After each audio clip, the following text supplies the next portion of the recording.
Good morning बच्चों। आज के इस रिवीजन सेशन में आप सभी का स्वागत है।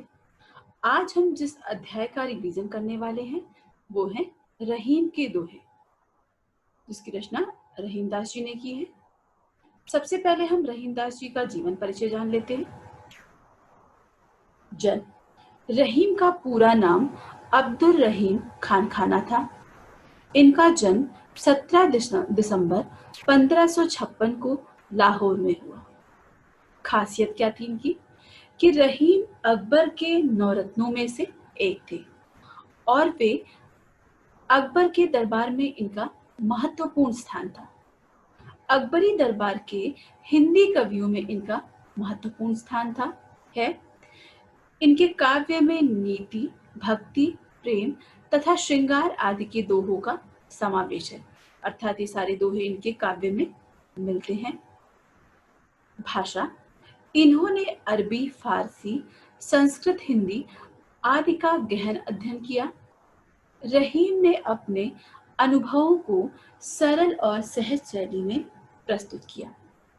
बहुत ही सरल भाषा में इन्होंने अपने अनुभवों को बड़ी ही सहजता के साथ काव्यबद्ध करके दोहे के रूप में लिखा है।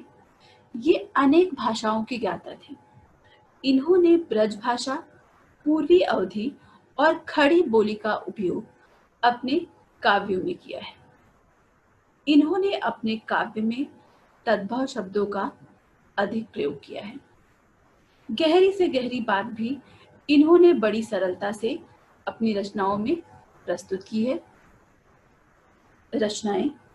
रहीम की कई रचनाएं दोहों के रूप में प्रसिद्ध है। रहीम दोहावली, रहीम रत्नावली, बरवे नायिका भेद, मदनाष्टक, रास पंचाध्यायी, नगर शोभा आदि इनकी प्रमुख रचनाएं हैं। इनकी मृत्यु 70 वर्ष की उम्र में 1 अक्टूबर 1626 में हुई। पाठ परिचय जान लेते हैं। प्रस्तुत दोहों में रहीम जी ने हमें नीति व ज्ञान का अनमोल पाठ पढ़ाया है। जैसा कि हमने पहले ही जाना कि रहीम ने अपने सभी जो काव्य हैं वो दोहा छंद में लिखे हैं और उसमें इन्होंने नीति और ज्ञान का अनोखा पाठ हमें पढ़ाया है। उनके अनुसार संसार में मौजूद हर वस्तु, हर इंसान का अपना महत्व होता है, फिर चाहे वो छोटा हो या बड़ा, धनी हो या गरीब।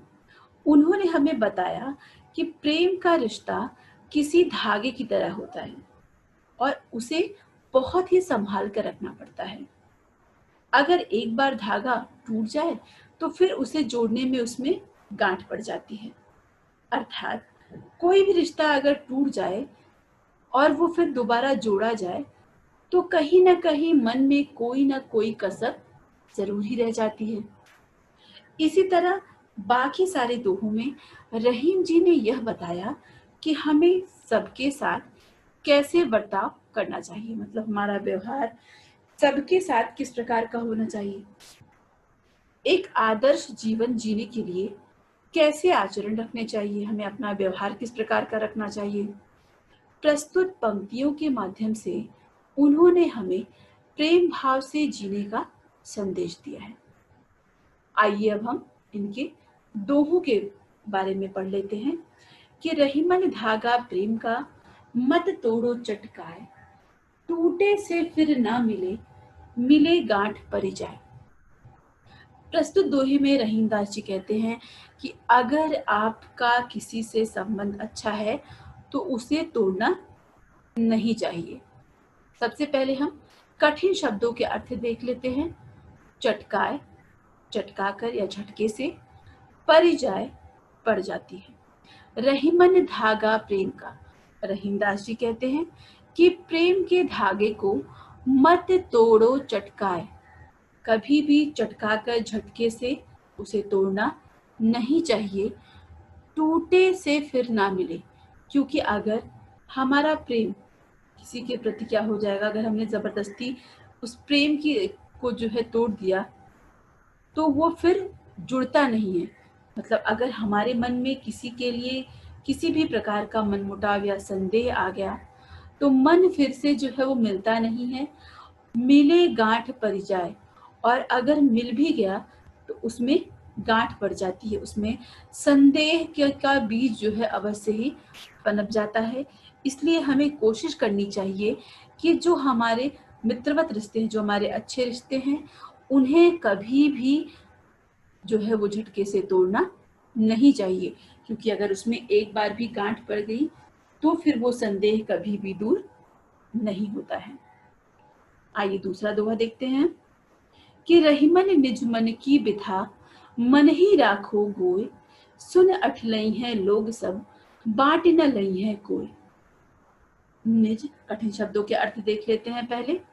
निज अपने, बिथा दुख दर्द, राखो रखो, गोय छिपा करके, अठिलई है मजाक उड़ाना, लई है लेंगे, कोई कोई। प्रस्तुत दोहे में रहीमदास जी कहते हैं कि निज मन की बिथा, निज मन की बिथा, अपने मन की, बिथा का अर्थ है दुख दर्द या परेशानी को, मन ही राखो गोय, मन में ही छिपा कर रखना चाहिए। सुन अठलई हैं लोग सब, क्योंकि आपकी परेशानी को सुन करके अठलई हैं लोग सब। अठलई हैं लोग सब का अर्थ है कि लोग क्या करेंगे, सिर्फ और सिर्फ उसका मजाक उड़ाएंगे। बाट न रही है कोई, कोई भी उसे बाट नहीं लेगा।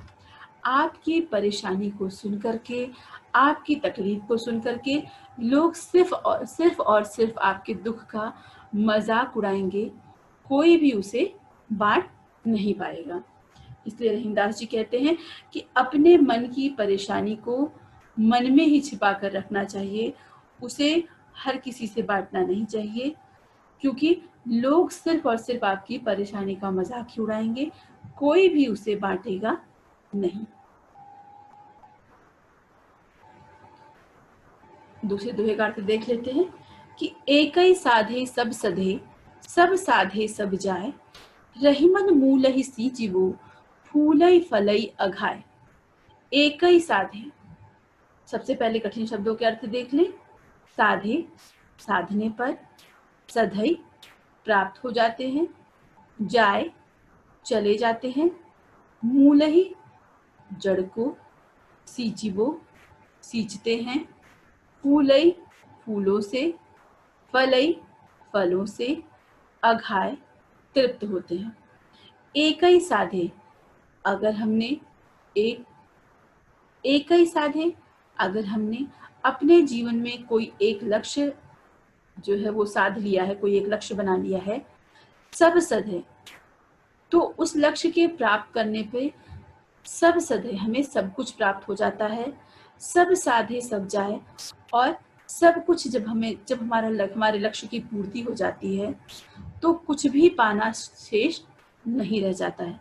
देखिए यहाँ पे जो पहली लाइन है ये दो अर्थों में जाती है। एक तो ईश्वर के अर्थ में भी हम इसका भावार्थ देख सकते हैं, और दूसरा मनुष्य के जीवन के लक्ष्य के लिए भी। एक ही साधे, अगर हमने एक लक्ष्य साध लिया, सब सधे, तो हमें सब कुछ प्राप्त हो जाएगा। सब साधे सब जाए, उस लक्ष्य को पा लेने के बाद कुछ भी पाना शेष नहीं रह जाता है। रहीमन मूल ही सींचबो, रहीम जैसे रहीमदास जी कहते हैं कि मूल ही सींचबो, जब हम जड़ को सींचते हैं, जब हम किसी वृक्ष के जड़ में जो है वो पानी देते हैं, तो जड़ में पानी देने से ही हम क्या होंगे, वृक्ष जो है वो फलदार हो जाएगा, वृक्ष बड़ा हो जाएगा, और हम फूल और फल से क्या हो जाएंगे, अघाय। अघाय का अर्थ होता है कि हम फूल और फल से संतुष्ट हो जाते हैं। एक ही साधे, अगर हमने एक लक्ष्य को पा लिया तो हमने सब पा लिया, और सब पाने के पश्चात कुछ भी पाना शेष नहीं रह जाता है। जैसे रहीमदास जी कहते हैं कि जब हम किसी वृक्ष के जड़ को सींचते हैं तो ही हम क्या करेंगे, फूल और फल से, अघाय का अर्थ है तृप्त होते हैं, संतुष्ट होते हैं, तभी हम फूल और फल को पा करके अघाते हैं, उससे संतुष्ट होते हैं। दूसरे दोहे का अर्थ देख लेते हैं कि चित्रकूट में रवि रहे, रहीमन अवध नरेश, जा पर विपदा पड़त है, सो आवत यह देश। कठिन शब्दों के अर्थ देख लीजिए। रमि रहे, लीन हो गए हैं। अवध नरेश, अयोध्या के राजा राम। जा पर, जिस पर भी विपदा, विपत्ति या मुसीबत आती है। सो, वह, आवत, आता है। देश, प्रदेश या क्षेत्र में। प्रस्तुत दोहे में रहीमदास जी ने चित्रकूट के चित्रकूट नामक पावन स्थल का वर्णन किया है कि किस प्रकार से वह जो जगह है वह हर मनुष्यों को जो है अपनी तरफ से किस प्रकार से आकर्षित करती है कि चित्रकूट में रमी रहे। रमी रहे का अर्थ है लीन हो गए हैं, मन लग गया है। किसका मन लग गया है? रहीमन अवध नरेश। रहीमदास जी कहते हैं कि अवध नरेश अर्थात राजा राम का मन चित्रकूट में रम गया है। क्यों रम गया है? क्योंकि वहाँ का प्राकृतिक वातावरण, वहाँ के साधु संतों की जो संगति है, वहाँ आने के बाद मनुष्य अपने बड़े से बड़े दुख को भी भूल जाता है। वहाँ का प्राकृतिक वातावरण इतना सुरम्य है कि मनुष्य अपने समस्त कष्टों को भूल जाता है। तो चित्रकूट में रमी रहे का अर्थ है मन लग गया है।